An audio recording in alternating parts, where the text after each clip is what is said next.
Bonjour, bienvenue pour cette émission politique spéciale présidentielle. 45 minutes pour commenter l'actualité et aussi pour répondre à vos questions. Et pour cela, un numéro de téléphone, le 01 41 09 3 4 5 6. Vous posez vos questions et notre invité y répondra. Et aujourd'hui, la voix est libre pour Jean-Marie Le Pen. Bonjour, venez vous installer près de moi. Donc les téléspectateurs vous poseront des questions à la fin de cette émission. Bonjour. La première question traditionnelle qu'on pose à tous les candidats, c'est vous en êtes où de vos parrainages ?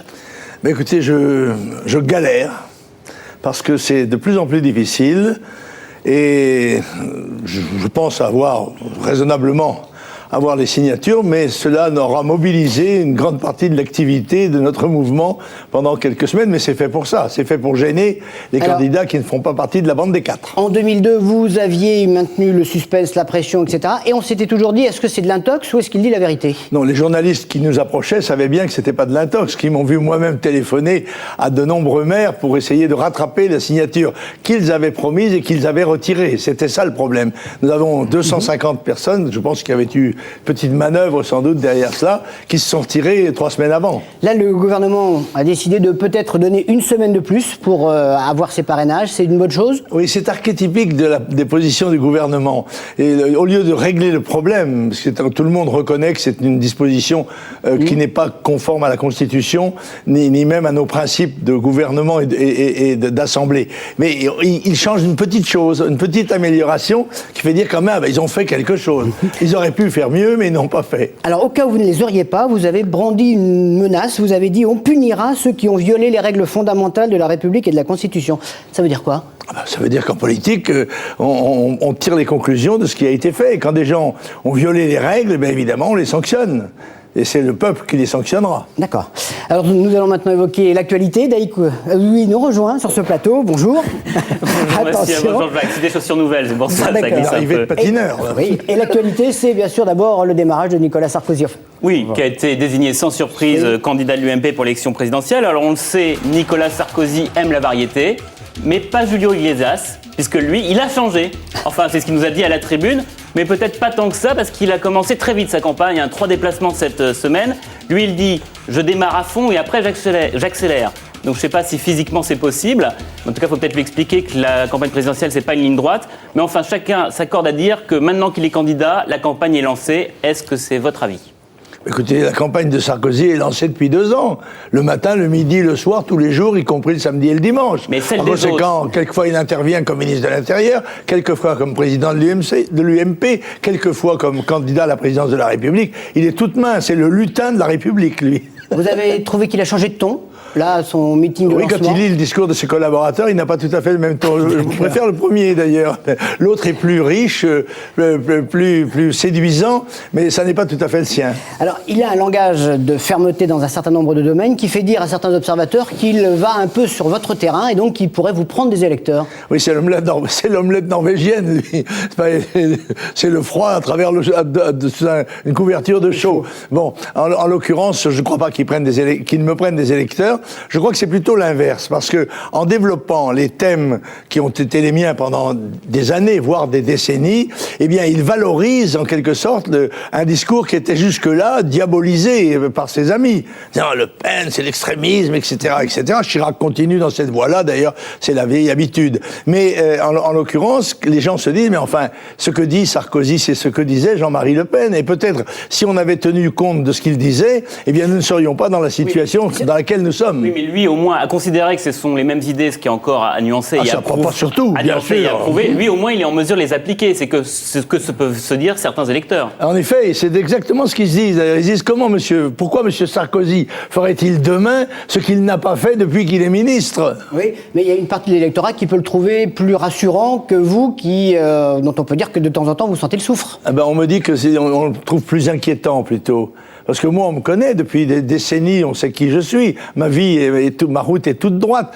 Sarkozy, c'est un petit peu une énigme. Que fera-t-il s'il avait des pouvoirs plus étendus ? Vous avez dit, oui, qu'il faisait plus peur dans les banlieues que vous.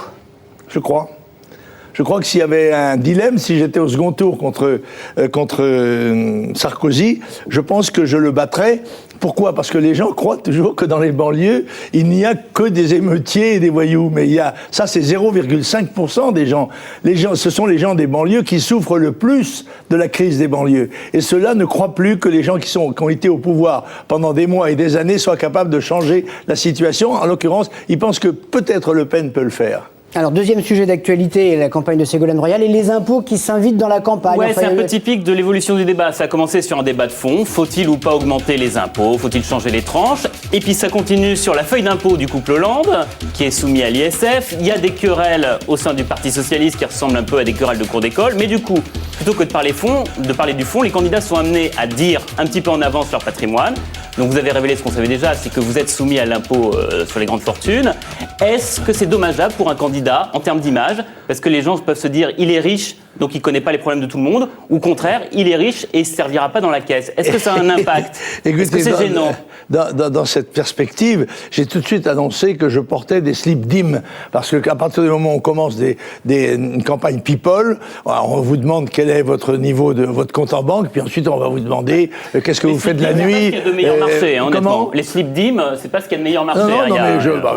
Écoutez, c'est normal, je fais dans le luxe un petit peu quand même. Bon. Est-ce que tout le monde révèle son patrimoine ? Est-ce que ça fait pas partie de la transparence finalement ? Tout ça, non. Écoutez, la preuve, pourquoi faire plus que ce que demande la loi ?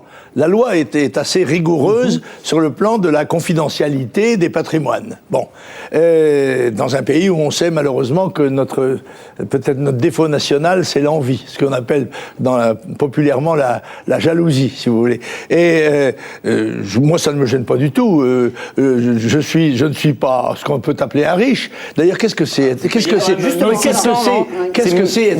Est-ce qu'un monsieur qui a un gros compte en banque et un cancer est un homme riche ? Si en plus il est cocu de surcroît, non, il est. C'est deux points différents. La richesse, c'est l'argent, c'est pas d'être cocu ou pas. Est-ce que c'est un inconvénient dans la campagne de payer l'ISF ? Non, je crois pas du tout. Je crois au contraire que le peuple fait une remarque inverse. Il se dit, mais enfin, tous ces gens qui sont à la tête d'assemblées, etc., dans la vie politique depuis longtemps, et qui n'ont même pas de patrimoine, disons, on va pas leur confier celui de la France. Alors on a évoqué aussi les salaires dans cette campagne, dans ce début de campagne. À partir de quel salaire, selon vous, on est riche ? Encore une fois, je vous dis, la richesse, c'est une notion parfaitement subjective qui n'a strictement rien à voir. Bon, je vais vous poser la question différemment. Écoutez, l'argent ne fait pas le bonheur, dit-on, mais il y contribue largement, quand même. Bon. Je vais vous poser la question. Il y a beaucoup de Français, il faut savoir qu'il y a 7 millions de Français qui sont au-dessous du seuil de pauvreté. Et ça, c'est un scandale dans un pays qui s'est vanté d'avoir été, pendant longtemps, la quatrième puissance. De payer pour cela ? C'est le débat un peu sur la fiscalité. Non, ça c'est la technique socialiste, ça. N'est-ce pas ? On prend un gâteau, même s'il est de plus en plus petit, on essaye de le couper en parts, de le diviser. Or, ce que je propose, c'est de faire grandir le gâteau. Et pour faire grandir le gâteau, il faut que tout le monde y trouve sa part. Parce que si les riches ne gagnent pas d'argent dans l'industrie, le commerce, etc., eh bien, ils s'en vont, malheureusement, parce qu'il n'y a plus de frontières. Ils vont en Suisse, ils vont en Belgique ou ailleurs. François Hollande mettait le seuil à 4 000 € par mois pour un salarié. Est-ce que ça vous semble être le niveau qui sépare ceux qui sont aisés de ceux qui ne sont pas ? Ça dépend de ce que vous avez reçu, de vos parents, ça dépend encore une fois du nombre d'enfants que vous avez, ça dépend de tellement de choses. C'est très difficile de faire une cote comme celle-là. Vous souhaitez supprimer l'impôt sur le revenu ? Pourquoi ? Oui, je souhaite le supprimer par palier parce que il faut diminuer les impôts en France. Les prélèvements fiscaux sont trop lourds et aboutissent d'une part à la ruine d'un certain nombre d'entreprises et donc au chômage, aux délocalisations. Il faut redonner en quelque sorte la liberté à nos entreprises et les moyens de concurrencer leurs adversaires. Eh bien ça, pour le faire, il faut que les gens, à tous les niveaux, tous les travailleurs, depuis le PDG jusqu'au portier, doivent avoir l'espoir de gagner mieux leur vie. Mais moi, j'indique qu'il y a une manière de le faire, c'est de travailler mieux avec moins d'impôts. Et alors, j'applique, comme il faut diminuer les impôts, je l'applique sur l'impôt qui est le plus dissuasif sur le plan de l'entreprise. Alors, mais comment vous allez remplacer cet argent, donc ce manque à gagner pour l'État ? Et la deuxième chose, c'est que l'impôt, c'est aussi une contribution volontaire comment dire, qui est le pendant de la citoyenneté. Oui, ce qui n'est pas. Oui, alors si c'était vrai, tout le monde devrait payer l'impôt sur le revenu, ce qui n'est pas le cas, puisque même symboliquement, puisque vous savez comme moi qu'il y a la moitié des contribuables qui ne le paient pas. Et ça, c'est regrettable. Je crois, moi, qu'il faut, encore une fois, pas faire des calculs d'apothicaire pour savoir comment on va remplacer l'impôt qu'on a supprimé. C'est le développement économique qui va le remplacer. Car il n'y a pas d'autre argent en France que celui que gagnent et font les Français. Et que font les entreprises. S'il y a des entreprises performantes, s'il y a comment dire, on a du goût pour travailler à tous les niveaux, eh bien, il y aura une activité économique qui générera des rentrées fiscales beaucoup plus importantes. Dans le débat, il y a eu aussi la suppression ou non de l'impôt sur les successions. Qu'est-ce que vous en pensez ? Moi, je pense qu'il faudrait que le bien dont on a hérité ne devrait pas être soumis à l'impôt tant qu'il ne sort pas de la communauté familiale. Parce que je trouve normal que des gens qui ont travaillé, qui ont économisé, qui se sont privés pour se constituer un patrimoine et pour pouvoir améliorer la vie de leurs enfants, eh bien, puissent le faire. Alors, troisième sujet d'actualité qui s'est imposé dans la campagne aussi, c'est la natalité. Ça marche bien. Bonne nouvelle. La France fait des bébés, puisqu'on est le deuxième pays européen en termes de natalité. Alors, je sais que ça vous plaît, puisque vous êtes un parti nataliste. Et la bonne nouvelle, c'est que, comme c'est curieux, ça tombe au mois de janvier de l'élection présidentielle. C'est peut-être l'INSEE qui fait le statistique de l'an passé et ça arrive en janvier. C'est peut-être normal aussi. On connaît les techniques de l'Institut national d'études démographiques. En fait, ça n'est pas la première fois qu'ils ont sollicité la réalité. Bon, attendez, vous dites que vous êtes donc un parti nataliste, vous dites qu'on ne fait pas assez de place à la mère au foyer, mais est-ce que ce bon chiffre de natalité prouve que la politique familiale en France est plutôt bonne et qu'il n'y a peut-être pas besoin de la changer radicalement? D'abord, il faut que les téléspectateurs sachent que ce bon chiffre n'est pas un chiffre de natalité française. C'est le chiffre de la natalité des gens qui habitent en France et comporte une large partie d'enfants d'immigrés dont on sait qu'ils ont une... Sauf que le taux de fécondité est relativement proche. Alors, si vous me permettez juste une précision, les mères de nationalité étrangère sont responsables de 36% de la hausse de cette natalité. Eh bien oui. C'est ce dont il faut tenir compte, parce que plus il y aura en effet d'étrangers en France et de mamans étrangères en France, et plus il y aura de naissances étrangères, et moins... Sauf qu'ils sont français. Les enfants nés en France, ils sont français. Non mais d'accord, voilà, on va pas faire un débat sur les Français de papier et les gens qui sont devenus français brusquement comme ça, parce qu'on leur a donné une carte d'identité. Mais ce qu'il faut, c'est pas la conception que j'ai d'être français. Bon, mais est-ce qu'à terme, cette augmentation va pas contribuer d'une part à la croissance, d'autre part à l'amélioration des comptes de la protection sociale, etc. Est-ce que c'est pas un apport bénéfique à l'ensemble des institutions françaises ? Ça serait un apport bénéfique s'il y avait une plus grande proportion de petits Français. Ce n'est pas encore le cas. D'ailleurs, nous n'avons pas encore atteint le niveau de renouvellement des générations qui se situe à 2. Sont nés en France, monsieur. Mais par la loi, ces petits bébés qui sont nés là en 2006 sont français. Mais bien sûr que non, monsieur. Vous connaissez pas la loi. Ces petits enfants qui sont nés étrangers cette année ne pourront devenir français que dans 18 ans. Mais oui, vous ne connaissez pas la loi, semble-t-il. Il faut le préciser. Ils feront le choix, ils le feront peut-être en majorité. Oui, mais ils n'auront peut-être pas la nationalité, car en plus, il faut avoir habité 5 ans de façon continue pour avoir droit à la nationalité. En plus, ça rejoint le grand problème de l'immigration, qui est un problème qui plombe notre vie sociale, politique et nationale d'une manière presque mortelle. Alors, dans ces enseignements, il y a un élément particulier qui est que la femme française, allie finalement assez bien les enfants et le travail. Et donc est-ce que ça rend pas obsolète la revendication d'un salaire maternel ? Pas du tout, au contraire, ça la renforce. Je crois qu'il faut que les femmes aient la possibilité, la liberté de choix. Ou pendant un certain temps, elles souhaitent rester pour élever leurs enfants. Or, moi, je crois que l'enfant s'élève, n'est-ce pas, s'éduque, se construit pendant la petite enfance. Et je crois que la présence de l'enfant au foyer d'une maman ou d'un papa ou des deux, n'est-ce pas, est très supérieure à la présence dans les maternelles, quelle que soit la qualité des personnels généralement admises de cette institution de la maternelle. Je crois que il faut permettre au maximum, parce que ça conditionne aussi ce que sera l'attitude du petit citoyen qui va grandir selon les principes qu'il a reçus, qui reposent, vous le savez bien comme moi, sur le mimétisme, n'est-ce pas? On imite ses parents et l'éducation qu'il leur est donnée à ce moment-là. Et il est fondamental que ce soit la famille qui donne ça. C'est l'école qui enseigne, mais c'est la famille qui éduque. Il y a un autre élément de votre programme et qui apparemment est en train de bouger, c'est la question de l'avortement. C'est-à-dire que vous étiez un parti très nataliste, donc, et pour d'autres valeurs, vous refusiez tout le dispositif de la loi Veil. Là, apparemment, c'est quelque chose qui est ouvert au sein du parti du Front National, en particulier sous l'influence de votre fille. Donc, est-ce que là, vous êtes en train de bouger dans votre programme et que vous allez systématiquement remettre en cause la loi Veil? Écoutez, d'abord, la loi Veil est mal dénommée. C'est la loi Chirac-Giscard d'Estaing, n'est-ce pas? Ce sont eux qui sont au pouvoir. Madame Veil a porté en quelque sorte, j'allais dire par antiphrase, le bébé sur les fonds baptismaux. Mais en l'occurrence, la loi Veil est très largement dépassée et elle n'a pas atteint ses objectifs. Mais on a le sentiment que la loi Veil avait strictement hostile. Non, attendez, la loi Veil avait pour objectif de faire diminuer le nombre des avortements considérés par Madame Veil et tant d'autres, et par moi, comme une catastrophe, aussi bien sur le plan individuel que sur le plan collectif. Eh bien, elle n'a pas réussi. Il y a toujours 200 000 avortements, plutôt en augmentation dans notre pays. Il faut donc, je crois, réagir autrement. Je crois qu'il faut créer... les moyens de contraception et l'information sur la contraception. Malgré les moyens de contraception, eh bien, le nombre des avortements n'a pas diminué. Et il faut dire que je ne crois pas que le rétablissement d'une forme pénale de règlement de ces problèmes l'améliorerait parce qu'on délocaliserait les avortements. Je crois que il faut faire diminuer le nombre des avortements parce que, encore une fois, c'est une catastrophe et que c'est contraire au principe général de défense, de respect de la vie.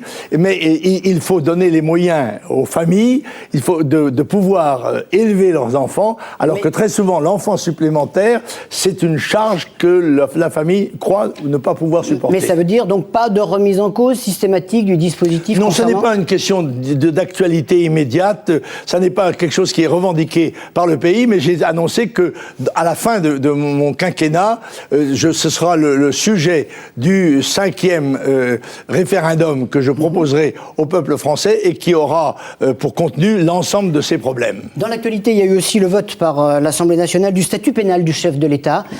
C'est une bonne chose que ça soit fait là, avant la campagne présidentielle? Oui, enfin là aussi, ça me paraît étonnant qu'on ait attendu avec des majorités aussi écrasantes que celle-là les dernières semaines de la campagne électorale pour en parler. Je crois que le président de la République doit, pendant son mandat, rester, sauf trahison, ce qui est déjà prévu dans la Constitution, et rester à l'abri des harcèlements, judiciaires. Oui, là, c'est ses devoirs. Cela dit, je crois que pendant ce quinquennat devrait suspendre, en quelque sorte,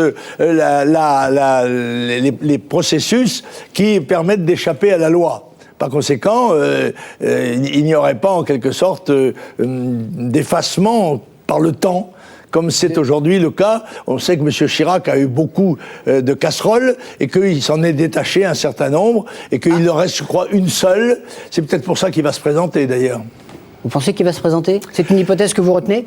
Oui, je pense qu'il peut se présenter. S'il y avait une opportunité de politique étrangère, une crise grave, comme il peut s'en annoncer une, par exemple, dans le Moyen-Orient, Jacques Chirac est un opportuniste et je crois que s'il voyait une fenêtre de tir, il en profiterait pour se présenter, car je crois que s'il est un très mauvais dirigeant, il est en revanche un très bon candidat. Alors, je rappelle que vous pouvez intervenir dans cette émission en posant vos questions à Jean-Marie Le Pen. Un seul numéro de téléphone, comme d'habitude, le 01 41 09 3 4 5 6. Alors, Jean-Marie Le Pen, on voit que la campagne électorale a démarré très fort. Et vous, parallèlement à ça, vous menez plutôt une campagne de sénateur. On va dire, en tout cas, vous prenez votre temps avec un positionnement un peu particulier. Oui, alors, sénateur, c'est peut-être le mot, puisque votre particularité, c'est que vous êtes le candidat le plus âgé. Absolument. Donc, celui qui a le plus d'expérience. Alors, ça a des avantages et des inconvénients. Eh oui. C'est votre 5e candidature. Il y a juste Arlette Laguiller qui fait mieux que vous, donc vous connaissez à peu près le tempo d'une campagne, vous avez peut-être du recul par rapport aux événements au jour le jour, et puis vous savez gérer la fatigue physique et mentale que cela représente. Mais c'est un inconvénient parce que vous êtes clairement identifié, on connaît vos discours, et donc ça peut s'apparenter à du radotage. Et c'est Marine Le Pen qui m'en parlait lors de vos vœux, elle me disait... Notre problème à nous, c'est qu'il faut qu'on crée la surprise. Et elle m'a dit, attendez-vous, vous allez être surpris, mais elle n'a pas voulu m'en dire plus. Alors j'ai cherché, qu'est-ce que ça peut être ces surprises ? Alors l'alliance patriotique avec Bruno Maigret... Non, c'est pas avec Bruno Voilà, Maigret. c'est pas vraiment une surprise. C'est avec tous autres et Bruno Maigret. Alors, mais enfin, c'est une alliance toute relative puisque vous avez dit on va faire une campagne en parallèle et non pas ensemble. Alors, la surprise, est-ce que ça peut être ce qu'évoquait Jean-Jacques, c'est dire un peu de marketing électoral, une jeune beurette sur une affiche pour marquer qu'on a un peu évolué. Mais clairement, vous nous refaites quand même un peu le même coup qu'en 2002, où vous affirmiez comme centriste et non pas comme extrême, en rappelant que vous aviez commencé votre vie politique avec Antoine Pinet. Donc dédiaboliser le front. On a vu que ça n'avait pas trop marché non plus lors du second tour en 2002. Vous n'avez pas pu rassembler au-delà des forces du premier tour. Est-ce que la surprise cette semaine, c'est pas finalement Bayrou qui vous devance dans les sondages? En tout cas, il y a un seul sondage, c'est pour ça qu'il faut relativiser, mais où il est devant vous. Est-ce que finalement, c'est lui qui vous prend la place de candidat face à l'établissement? Vos idées n'ont rien en commun, mais c'est vrai qu'il a le même discours que vous, ni gauche ni droite. Et est-ce que ça peut plaire à l'électorat qui vote pour vous contre le système et non pas par adhésion à vos idées? Qu'est-ce que vous allez devoir faire comme surprise? Je crois que M. Bayrou se situe entre Mme Ségolène Royal et M. Sarkozy, et c'est à eux qu'éventuellement il prend des voix. Il n'en prend pas beaucoup pour l'instant, parce que je vous signale que le sondage dont vous parlez émane d'une officine qui me donnait 15 jours avant le premier tour de 2002, 8%. C'est-à-dire moins de la moitié de ce que j'ai fait. Par conséquent, l'effet qu'on annonce, l'effet d'annonce de mon adversaire, n'est-ce pas, c'est en fait l'opération Chevènement. Avec Bayrou, on fait l'opération Chevènement. Et comme il ne faut pas que Le Pen soit le troisième homme, parce que cela obligerait à lui donner un peu d'espace médiatique, eh bien, on suscite un autre candidat qui sera troisième homme. Et on souffle. On a vu avec M. Chevènement que parti de 14%, il a fini à 6%. Eh bien, moi, je vous dis que je suis pour l'instant le seul troisième homme, mais avec l'intention, bien sûr, d'être le premier ou le second au premier tour. Et puis ensuite, nous verrons. Est-ce que c'est pas de votre faute s'il y a un espace qui se libère, parce que finalement vous parlez assez peu, vous laissez les autres parler en disant c'est comme ça que je vais progresser. Est-ce que c'est pas votre stratégie? Écoutez, je parle tous les jours. Il se trouve qu'on ne répercute pas ce que je dis. Et je voudrais vous rappeler quand même un chiffre qui va éclairer quand même vos téléspectateurs. C'est que Télérama a rapporté une étude du CSA pendant 6 mois. Sur les citations aux 20h des 6 grandes chaînes de télévision, n'est-ce pas? Pendant 6 mois.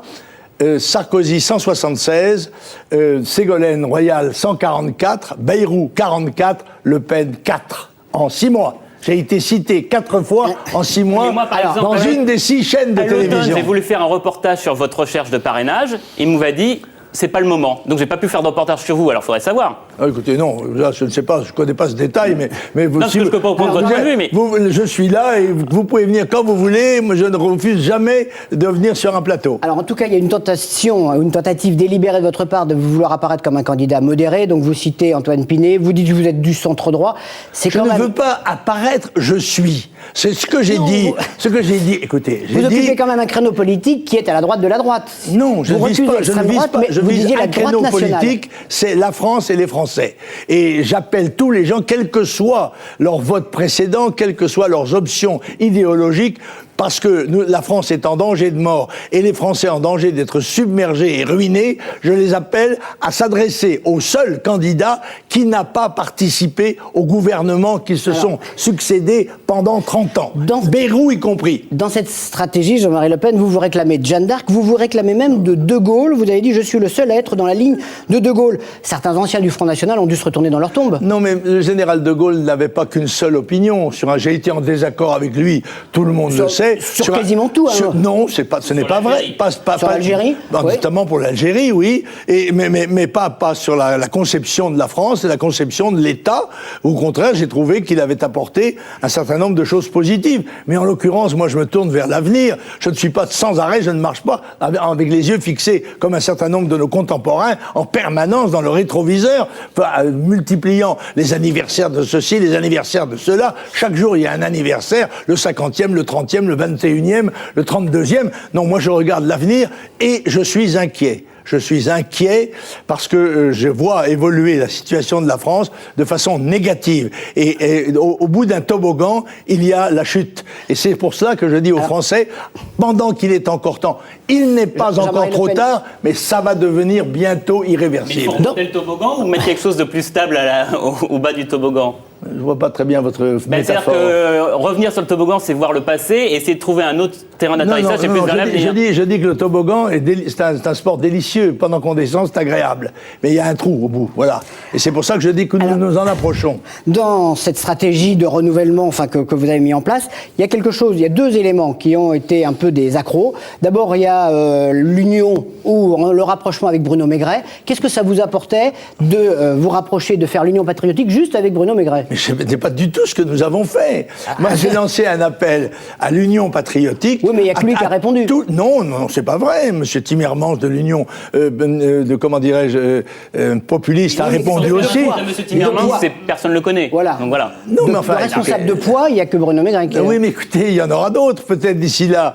En l'occurrence, Monsieur Maigret s'est prononcé en faveur de ma candidature, ainsi qu'un certain nombre d'autres Philippe personnalités de différents milieux, pas seulement des milieux politiques. Et par conséquent, je considère que cette union patriotique est en formation, elle en renforcement, et au moment décisif, elle jouera son rôle. Mais Monsieur Maigret est une des personnes. Il a un mouvement qui s'appelle le MNR, il mène sa campagne avec ses propres adhérents. Chacun chez soi. Mais pourquoi? Quel est l'intérêt? Pas de conférence de presse commune, pas de participation à des groupes. Mais quel est l'intérêt de se mettre sur une tribune ensemble? Ça n'ajoute pas une seule personne dans la salle, et que chacun s'adresse. Ça ajoute les partisans de l'un et les partisans de l'autre. Oui. Non, oui, mais on peut faire ça dans deux salles différentes. C'est pas gênant.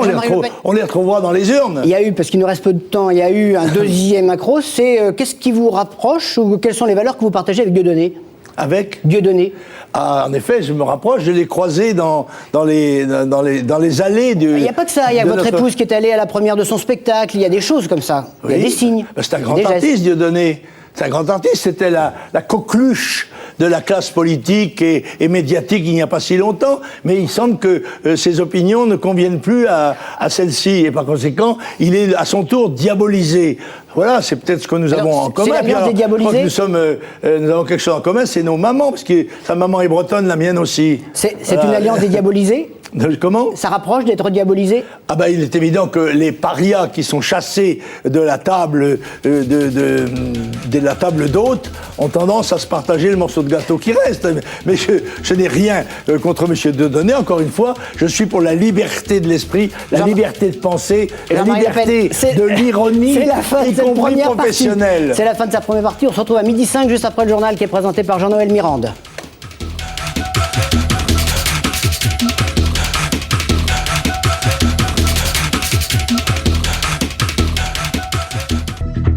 Suite de La Voix est libre donc, et je rappelle que vous pouvez poser vos questions au 01 41 09 3 4 5 6. Jean-Marie Le Pen va y répondre tout de suite. D'abord, juste une question sur cette campagne, puisqu'apparemment on voit qu'il y a un grand changement, c'est le rôle que joue Internet, les blogs. Donc est-ce que ça vous y êtes très présent? Est-ce que c'est un changement capital? Parce qu'on s'aperçoit que c'est aussi un lieu privilégié pour les rumeurs, les ragots, les bobards, etc. etc. C'est le prix de la liberté, mais je crois que la liberté est supérieure à toute forme de censure. Par conséquent, il faut accepter le risque qu'elle comporte. Et nous avons compris très vite quel serait l'intérêt de ce média, en quelque sorte, puisqu'il échappait à l'organisation des intérêts conjoints de notre monde. Et c'est un espace de liberté que nous utilisons au maximum, et je crois que ça va avoir, dans la campagne électorale actuelle, une importance capitale. Parce que vous êtes même sur un jeu virtuel, enfin on en a fait des reportages. Nous sommes sur tous les terrains. Alors nous allons prendre une question de Karim qui habite Bric-Contre-Aubert. Bonjour. Oui, bonjour. Vous pouvez poser votre question, bonjour. Bonjour, monsieur Jean-Marie Le Pen.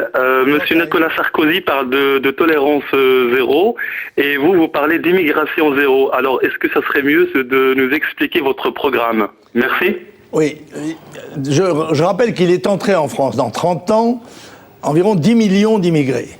Et que ceux-ci, évidemment, sont arrivés généralement démunis, avec un pourcentage de travailleurs de 5%, et qu'il a donc fallu, depuis ce temps-là, assumer leur logement, leur santé, l'enseignement de leurs enfants, etc., etc. Ceci pèse de façon écrasante sur le pays. Or, ce courant ne s'est pas stoppé, puisque il continue à entrer entre 300 et 500 000 immigrés par an, étrangers, et que nous n'avons plus le contrôle de nos frontières, et que ceux-ci peuvent être régularisés en Italie ou en Espagne et arriver chez nous pour évidemment, comme demandeurs de toute une série de services sociaux qu'évidemment nous ne sommes plus en mesure de leur donner. Et ceci se fait au détriment de ceux qui ont acquis un certain nombre de droits en étant chez nous depuis longtemps ou qui souhaitent devenir français et avoir la nationalité avec tous ses avantages. Alors je dis que nous sommes là dans une situation telle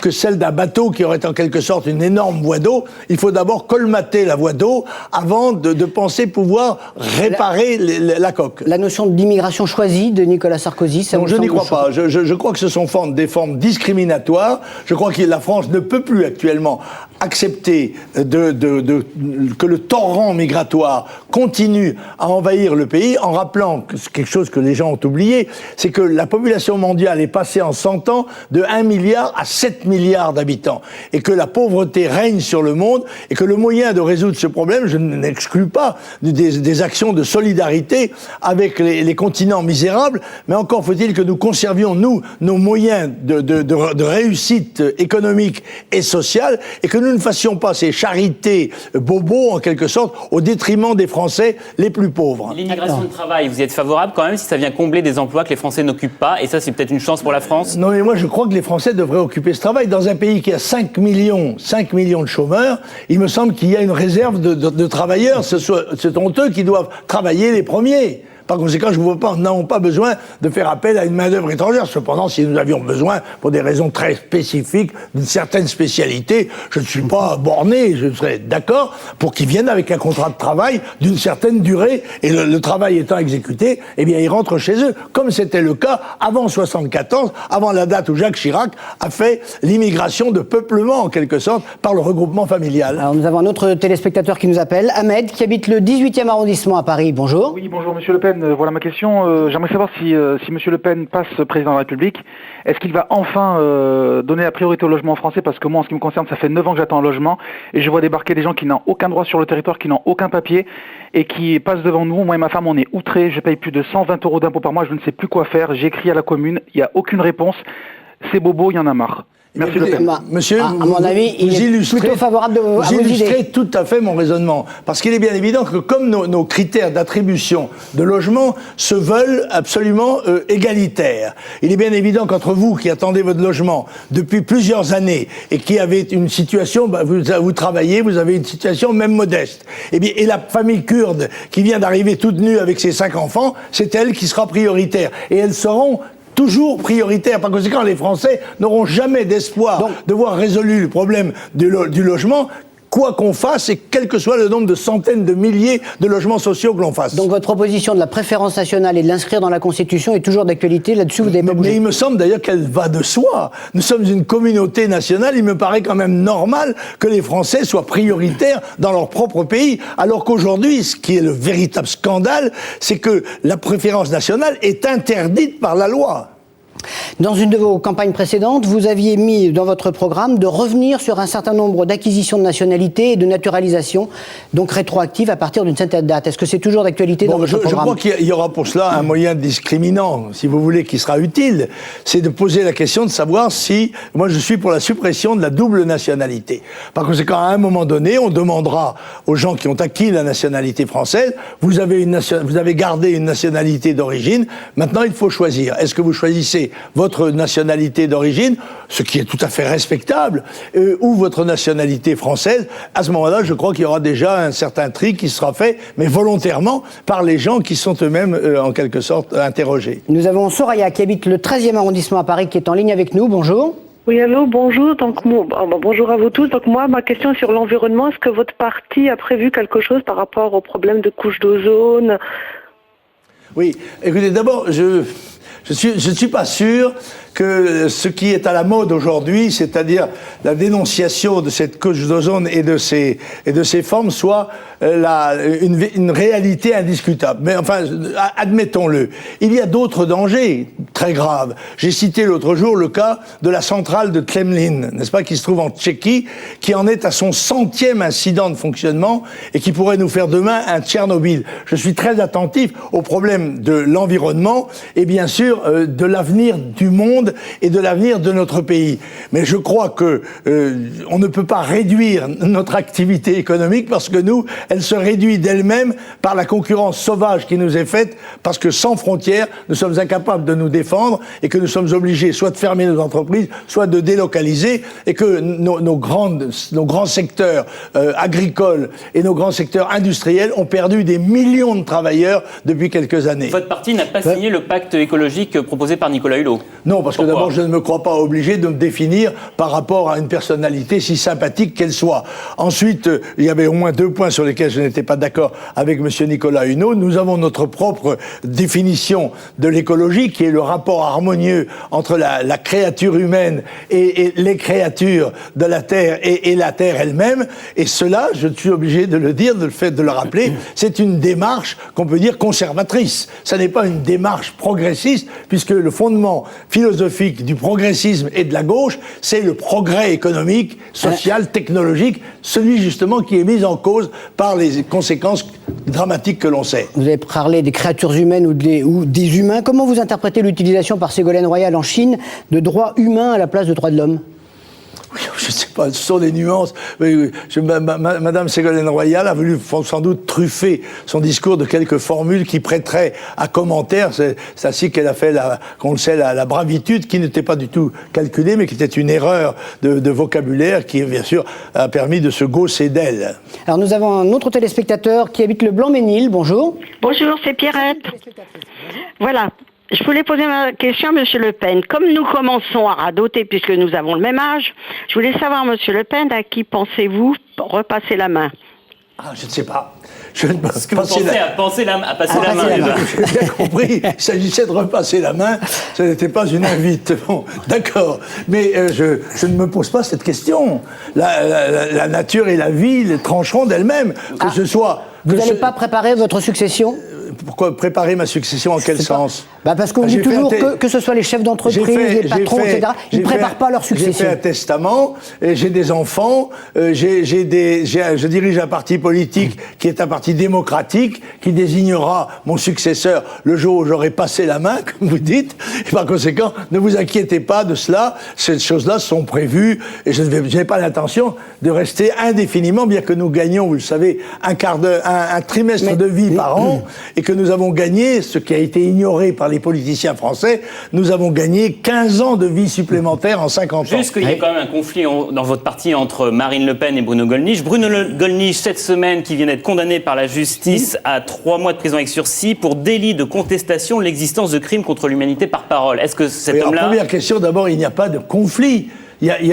On a des désaccords, c'est normal, c'est la vie démocratique d'un parti. Si les gens du Front National pensaient la même chose, vous diriez que c'est un parti totalitaire. C'est un parti démocratique. Mais ça ne remet pas en cause, mais il y a 2 clans qui visent votre succession. D'être excellents amis et de tirer dans le même sens, c'est-à-dire celui de la victoire en 2007. Bon, cela étant dit, M. Gollnisch a été condamné, c'est une affaire scandaleuse, et je crois que ça n'honore pas la justice française. Et d'ailleurs, il a fait appel, et je pense que la Cour d'appel, et en tous les cas, si la Cour d'appel ne le faisait pas, la Cour de cassation le fera, car elle a déjà tranché sur ce sujet. Nous sommes dans un pays de liberté de l'esprit, où sans cesse on essaye de réduire cette liberté sous différents prétextes et au bénéfice de différentes catégories du pays. Par conséquent, moi je suis un partisan inconditionnel de la liberté. Je crois qu'il y a moins de risques dans la liberté qu'il y en a dans la censure. Nous avons une dernière question d'un téléspectateur qui est au bout du fil. Bonjour.